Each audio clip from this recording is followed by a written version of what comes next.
Kris Bundjalung Bari, Nyangbu Bari na. Guri Bala, Nyangbu Bari. So I said there was Kris, I'm a Bundjalung, Nyangbu, and born of this country, Jokon. Yeah. Would you please tell us a little bit about where we are right now? So where we are now is our dreaming story of one of our dreaming stories. Our Bundjalung, we call it. Bundjalung is a creation story, and we are on the goanna's head in the landscape. So we have a story of the goanna and snake in our tales or creation time, and we are on the head at the moment. Would you please give us a little bit of background about the Bundjalung language? Yeah. So background is where we are today is where our language come from. Come from some ancestors and from the birds, and that's where our language comes from. Would you please describe some of the work that you do in and out of the Bundjalung community? So yeah, I'm a language educator, or that's what I like to call us.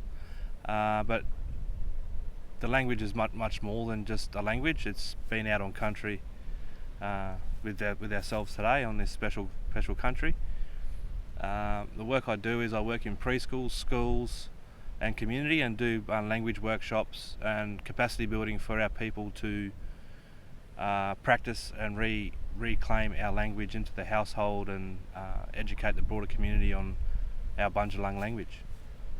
I've learnt all my life around not so much linguistics, but the lived experience of living on this country with my grandparents, my father, and a couple of uncles. The linguistics part didn't come into it until a few years ago, when we pretty much analysed all the language resources we have that our old people did, and what linguists have done in the past, and we reassessed it and looked at different ways of spelling, and it really confuses people, which is fair enough, because we are using symbols that are letters in the English, but we're trying to find symbols that represent our sounds in these English letters, which is very confusing for people. So I was talking on the way down here with you, Momo, and one of the old people developed a module of learning on country. It's called Nyangaganyu. That means what are these? And then we walk on country and we just say Nyangaganyu, or just say the word of that plant or that animal or this wind, and then they repeat that, and it stays with them a lot more. And then from writing, I think we're going to move away from writing, but still have that as a backup, but more so the verbal learning is very important as well, and being on country with that. Very important later in life, if they're a bit older, that they visit the place so they can put it into context of what we're talking about, the goanna or the three brothers or the dolphin or the birds or whatever story you're talking. You got to make it, you got to have the on country visit, which is very important. That's how you really learn. That's when you belong to a place then. Are there any other communities that you look to for ideas or inspiration for your teaching? Yep. So I go down with my father. He works at the Guinea Freedom School, which is at Coffs Harbour, which we didn't unfortunately go to, but and that's a bilingual school of Gumbanga language, and I find a lot of help from them with methods of learning and general language practice. Yeah, just how they teach. And what are some of the challenges that you've been facing? I said the last couple of questions, the two worlds we live in. We find it's really hard for some people to find time these days, because everyone's got to be somewhere, or the schedule, or they have to work a certain time. So finding that balance within your home life and work life to learn is very challenging. Also, we have some different ideas with some people, and it just hinders the process. But they're still our people, and we still respect that, but we leave them on the sidelines a little bit more. but not to say that the door's not closed for them. The language is not a closed thing, it's for everyone that wants to. The other countries, they've got, 1,000 speakers of a language, probably more, and we've got 4. So there's a big, massive gap in that. So we're trying to build partial speakers, and then eventually we will, in the next few generations, we'll have total full fluent speakers, hopefully, if people continue this work. And what motivates you to push through these challenges and do the work that you're doing? Motivation is the work that I do. Like, every day's a weekend. It's pretty cool. Like, from where I was 15 years ago to now, I was working 6 days a week on a roof, hating life, drinking way too much.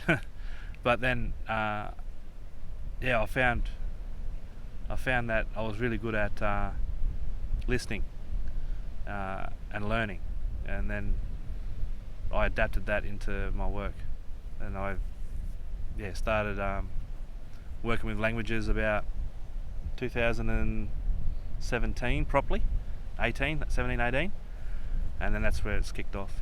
Through the Bundjalung Health Service, AMS, Aboriginal Medical Service, me and Joseph Gordon is the health worker there. We developed a program and of men coming together and practicing language, which I was facilitating as well, and it was very, very empowering, very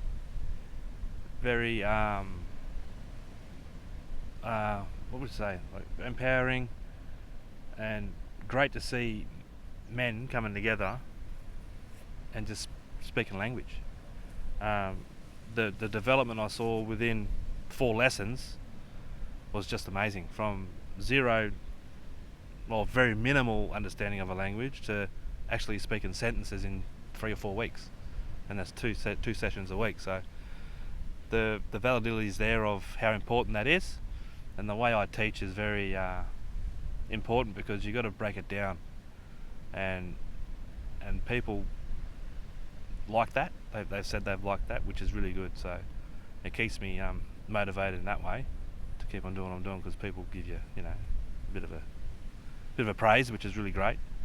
And it's very important that we as men as well, in Bundjalung men, take a bit of a step up as well in our community and the language. But very, very important to and we are continuing that men's group as well through art after the holidays. You said historically a lot of that sort of labor has been put on women. Yeah, so it's a sad sort of story.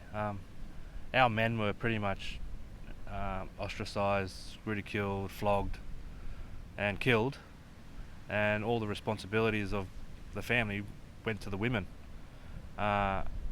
which is understandable. But over time, the women have really taken up the men's space as well, which is no fault to them, because they've got it's just the way the history is. And and slowly we're starting to find our voices back from the white colonial we call it ostracisation, of what an Aboriginal man is. Because when you see in the news and stuff like that, it's just a man that's angry, bashes their wife and drinks a lot. So there's all that stigma around of Aboriginal man. We're not like that. Some of us may be, but not all of us. It can't all be me. That's why I'm doing what I'm doing, so I can pass the baton to other people to start their journey as well, and start practicing the language in the home. It's very important that we start talking in the home, because that's where it comes from, and those conversations you have at home, like the bedtime, dinner time, brush your teeth, be good at school, wana mugali wana, don't be naughty, ngurambe, bedtime. Little things like that just help the progression of a language. And hopefully, like I've said before in previous things about planting the seed, and we plant that seed and that seed grows, and unfortunately we're not going to see the end result of that tree blooming at its full potential. But when we're not here, we pass away, but we become the roots of that tree and hold it together. So that's like a legacy foundation building, and that's what I'm really getting into this couple of years, about foundation building as well. And that's started, and that's part of it, giving it to the families and they can practice, and that seed will grow. Yeah, unfortunately I won't see it, and some people in our community are fearful of that. They want it now. They want the whole thing now. So, well, we can't. It's just not going to happen. We need to understand that we're not going to be here, and it's unfortunate, but that's the way it is. Yeah. So feel free to get in contact. Momo's got my details. Yeah. Just if you want to come to Australia, this Bundjalung country, just give us a call or an email, and we'll tee something up. So come out in places like this and have a bit of fun. Momo's been loving it. Yes, I am. Thank you so much. Bugulbe. Bugulbe.